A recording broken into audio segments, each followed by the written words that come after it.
కార్తీక మాసం సందర్భంగా కార్తీక పురాణములోని ఈరోజు ఒక కథ చెప్పుకుందాం. ఓం నమ శివాయ. ఓ నమో గణపతయ నమః. హర హర మహాదేవ శంభో శంకర. నైమిసారణ్యమునందు సత్రయాగ దీక్షితులైన శౌనకాది మహామునులు ఒకప్పుడు సూత మహర్షిని ఇట్లు ప్రశ్నించిరి. ఓ మహర్షి, జనక మహారాజుకు వశిష్ఠ మహర్షిచే చెప్పబడిన కార్తీక మహాత్మ్యమును వినుకూర్చున్నాము. కావున వివరముగా చెప్పవలసినది. సూతుడు శౌనకాది మహామునితో ఇట్లు పలికెను. పూర్వము ఈ మహాత్మ్యమును ఎవరితో చెప్పరో చెప్పేదని వినుడు. కార్తీక మహాత్మ్యమును వశిష్ఠ మహాముని జనక మహారాజుకు చెప్పాను. పూర్వము నారదునకు బ్రహ్మయు, పార్వతికి శివుడు, లక్ష్మీదేవికి ఇవ మహాత్మ్యమును విష్ణువు చెప్పాను. ఈ పురాణ శ్రవణం వలన సమస్త సంపదలు ప్రాప్తించును. దీనిని విన్నవాడు జనన మరణ రూప సంసార బంధను పెంచుకొని మోక్షమును పొందని. ఒకానొకప్పుడు దైవవశము సిద్ధాశ్రమమునకు పోవచున్న వశిష్ఠ మహాముని జనక మహారాజు గృహమునకు చేరను.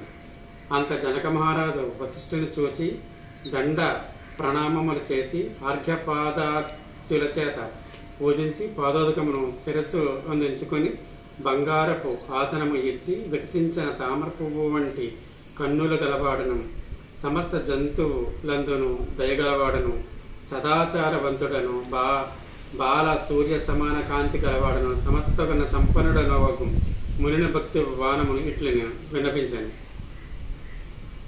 మీ దర్శనము వలన నేను ధన్యుడనేదని. నేను చేయవలసిన పుణ్యం ఇంకా ఏమీ లేదు. ఇప్పుడు మా పితరులందరూ కూడా తృప్తి నందు ఉన్నారు. మహాత్ముల యొక్క దర్శనము సంసారులకు దుర్లభము కనుక మీ రాక నాకు శుభమును చేకూర్చును.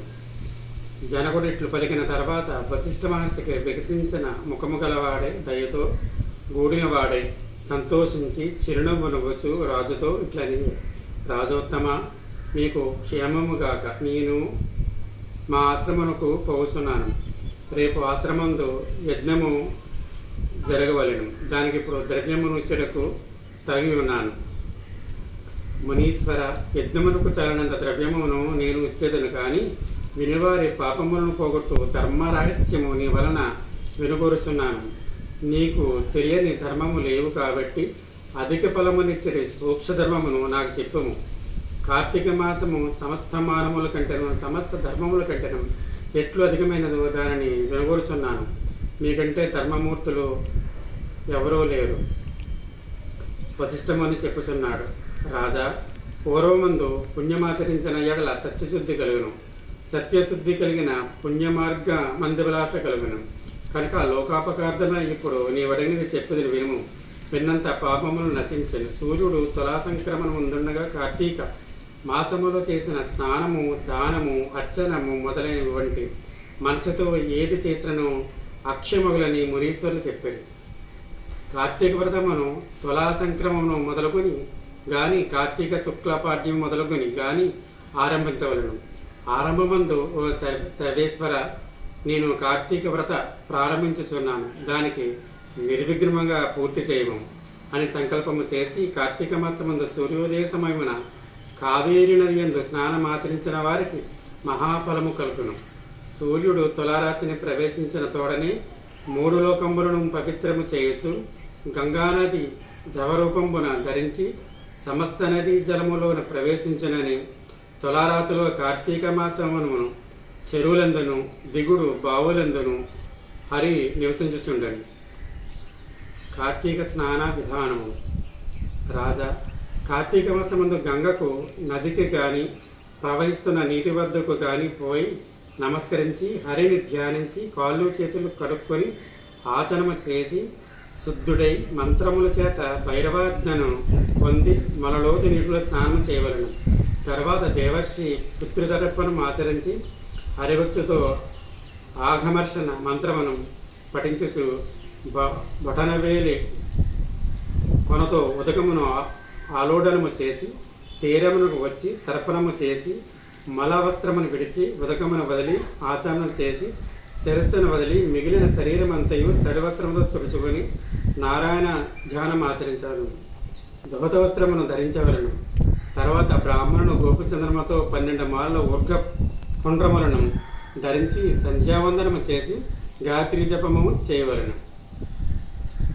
తరువాత ఆపోసమును గావించి తన తోటలో నుండే పుష్పములను తెచ్చి శంఖచక్రములు ధరించిన హరిని భక్తితో సాలగ్రామమందు షోడోపచారములచే పూజించవలను.